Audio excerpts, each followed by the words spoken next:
नमस्कार दोस्तों। आज मैं आपको महाराष्ट्र के एक ऐसे घाट की सच्चाई सच्ची लगने वाली डरावनी कहानी सुनाने जा रहा हूँ, जहाँ रात होते ही लोग अकेले जाने का तो दूर रुकने की भी हिम्मत नहीं करते। कहते कि कई साल पहले इस घाट में एक भयानक एक्सीडेंट हुआ था। एक महिला की वहाँ मौत हो गई थी, लेकिन उसकी आत्मा आज भी उस घाट में भटकती है। और जो भी उस रात के अंधेरे में देख लेता है, उसकी जिंदगी अब कभी पहले जैसी नहीं रहती। तो कहानी को अंत तक जरूर सुनिएगा। For better experience use headphones. यह बात लगभग 3 साल पहले की है। पुणे में रहने वाले 3 दोस्त रोहित, समीर और अमोल दिवाली की छुट्टियों में अपने गांव जाने का प्लान बना रहे थे। उनका गांव कोकण क्षेत्र में था और वह पहुंचने के लिए उन्हें महाराष्ट्र के एक पुराने घाट से होकर गुजरना पड़ता था।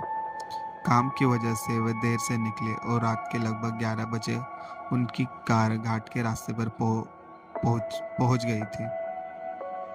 चारों तरफ घना जंगल था। सड़क पर दूर दूर तक कोई वाहन दिखाई नहीं दे रहा था। ठंडी हवा चल रही थी और घाट पर हल्का कोहरा छाने लगा था। समीर गाड़ी चला रहा था, जबकि बाकी दोनों दोस्त गाने सुनते हुए बात कर रहे थे। अचानक रोहित की नजर सड़क के किनारे खड़ी औरत पर पड़ी पड़ी उसने सफेद साड़ी पहनी रखी थी और उसके बाल लंबे चेहरे पर बिखरे हुए थे। यार, इतनी रात कौन खड़ा है? रोहित ने पूछा। समीर ने भी देखा, शायद किसी की गाड़ी खराब हुई होगी। उन्होंने कार धीरे कर दी। जैसे ही कार उस औरत के पास पहुंची, उसने सिर उठाया। उसका चेहरा पूरी तरह खून से लथपथ था। तीनों बुरी तरह डर गए, लेकिन अगले ही पल वह औरत गायब हो गई। क्या तुम लोगों ने भी देखा? अमोल ने कांपते हुए बोला। तीनों ने एक दूसरे की तरफ देखा। उन्होंने वही देखा था। डर के बावजूद उन्होंने उन्होंने खुद को समझाया कि शायद अंधेरे की और कोहरे की वजह से भ्रम हुआ होगा। वे आगे बढ़ गए। करीब 10 मिनट बाद तक तीखे मोड़ पर पहुंचते हुए उनकी रूह कांप गई। वही औरत फिर सड़क के किनारे खड़ी थी।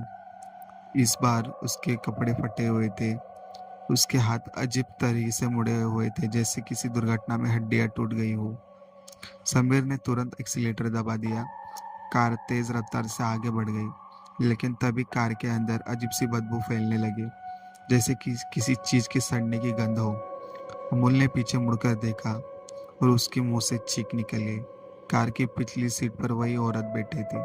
उसकी आंखें पूरी तरह सफेद थी, चेहरे पर खून बह रहा था और वह धीरे धीरे मुस्कुरा रही थी। गाड़ी रोको, मुझे घर जाना है।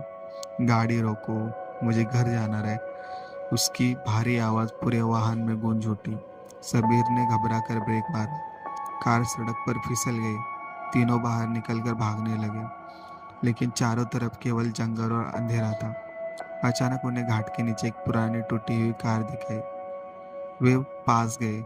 उस कार पर गंज लग चुका था, लेकिन नंबर प्लेट दिख रही थी। उनके पैरों तले जमीन खिसक गई। वही पास में लगे एक बोर्ड पर लिखा था, सावधान, 2018 में इस मोड़ पर एक महिला की दुर्घटना में मृत्यु हुई थी।